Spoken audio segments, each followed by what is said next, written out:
Hola, ¿qué tal? ¿Cómo está? Dios te bendiga. Bienvenido a nuestro programa Palabras de Vida. Permíteme leer un texto que está en el libro de Samuel, 1 Samuel capítulo 13, versículo 13 y 14, que dice: Entonces Samuel dijo a Saúl: Locamente has hecho, no guardaste el mandamiento de Jehová tu Dios, que él te había ordenado.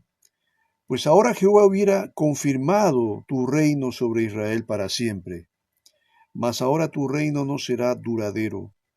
Jehová te ha buscado, o se ha buscado un varón conforme a su corazón, al cual Jehová ha designado para que sea príncipe sobre su pueblo, por cuanto tú no has guardado lo que Jehová te mandó.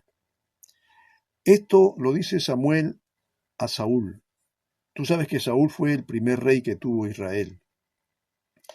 Un joven humilde. Yo cuando leo la historia de Saúl veo que ha sido un tipo humilde, un tipo que no tenía grandes pretensiones, un chico esforzado, sin duda, trabajador, y Dios lo había escogido a él, porque había un momento ya en la historia de la nación en que el pueblo ya no quería ser gobernado por jueces.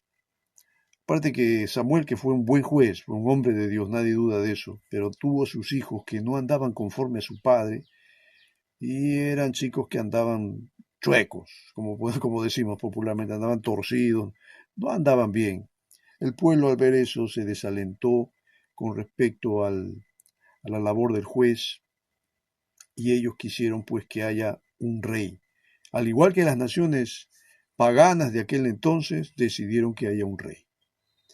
Ya Dios les advirtió, les dijo que el rey va a ser con ustedes como él quiere, va a tomar a vuestros hijos, va a armar sus ejércitos, va a tomar a vuestras hijas, van a ser sus servidores, en fin, les habló muchas cosas, pero aún así el pueblo dijo: no, queremos tener un rey. Muy bien, y escogieron a Saúl. Y Saúl empezó bien, ¿ah?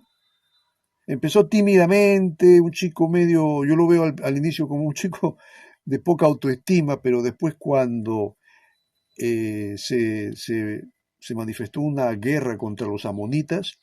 Saúl, lleno del Espíritu Santo, organizó el ejército y enfrentó a los amonitas y derrotaron a los amonitas. Y esto hizo que el pueblo se goce, se alegre al ver que Saúl era el líder, el hombre guerrero, el hombre valiente que formó el ejército y salió a pelear y vencieron. Y confirmaron nuevamente el reino con Saúl. Pero en este caso que estamos leyendo, entre tantas guerras que ha tenido Saúl, estamos viendo ahora este acontecimiento que no jugó a favor de él. Esta vez fue contra los filisteos. Y Samuel no venía porque Samuel tenía que ofrecer un sacrificio. Y Saúl tenía un ejército de 3.000 personas, pero después al ver que los enemigos venían y eran pues miles que venían para combatir, el ejército empezó a desertar. Empezaron a esconderse en las cuevas y se iban por muchos lugares porque veían que el enemigo era fuerte y más numeroso. Y Samuel no venía. Samuel tenía que ofrecer un sacrificio para implorar la bendición y la protección de Dios para Israel, para enfrentarse. Pero como no venía, ¿qué hizo Saúl? Bueno, Saúl él mismo se ofreció en sacrificar, en hacer el sacrificio, o algo que no le correspondía hacer. Como dice el versículo 9 más arriba: dijo Saúl, traedme holocausto y ofrendas de paz, y ofreció el holocausto, algo que no le correspondía hacer. Y en el momento que él estaba ofreciendo el holocausto y todo, viene Samuel y lo ve en esa situación. Y es ahí donde le va a decir: locamente has hecho, no guardaste el mandamiento de Jehová tu Dios, que él te había ordenado.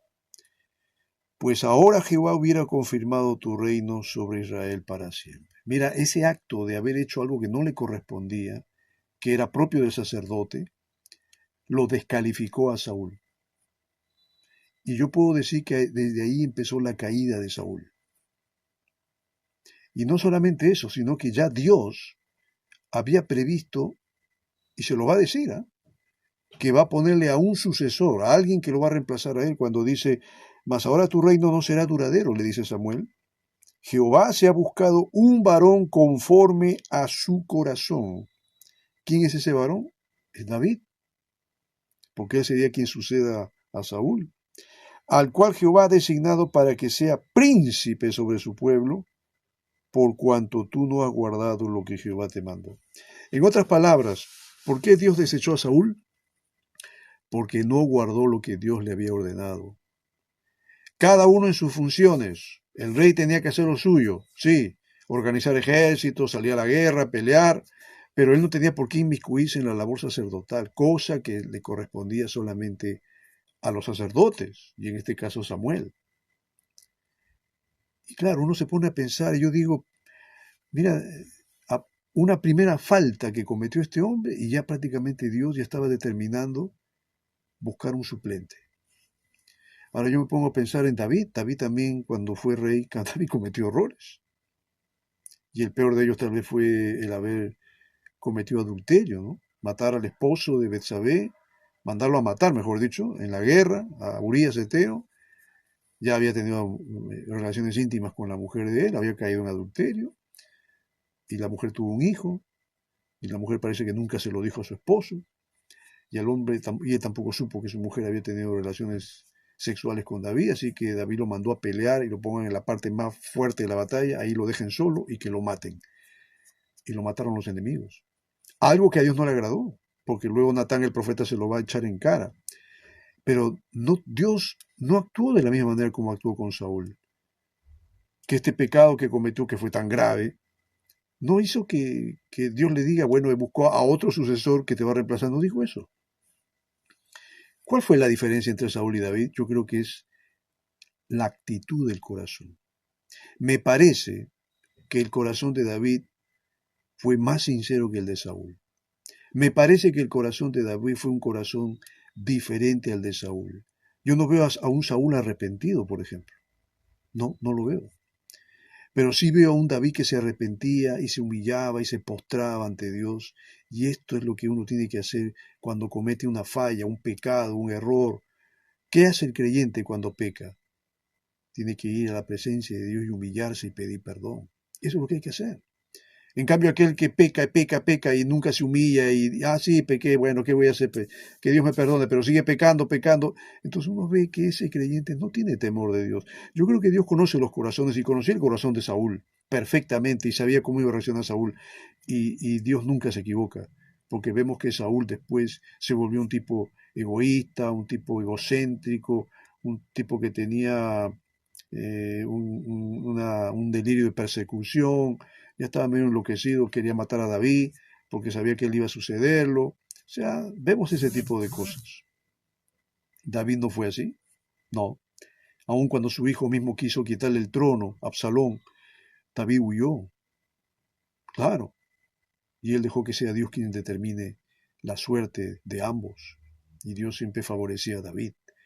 Entonces, sí, yo creo que David tuvo un corazón, un mejor corazón que Saúl, una mejor actitud, una mejor disposición de agradar a Dios antes que Saúl. Por eso dice, y Dios no se equivoca cuando dice, voy a buscar a un hombre, pues buscaré a un varón conforme a mi corazón, dice Dios. Y ese hombre fue David, un hombre que escribió muchos salmos, donde vas a descubrir ahí el espíritu de adoración, de temor que él tenía con respecto a Dios. Dios quiere que tú seas un David. No, Dios quiere que tú seas quien eres, pero que puedas tener esa actitud temerosa, esa actitud de humillación, esa actitud de agradar a Dios. ¿Te vas a equivocar? Por supuesto, nos vamos a equivocar siempre, pero tenemos siempre la opción de acercarnos a Dios y humillarnos, y pedirle perdón y restaurar nuestra fe y seguir adelante sirviéndole a Dios. Dios te bendiga.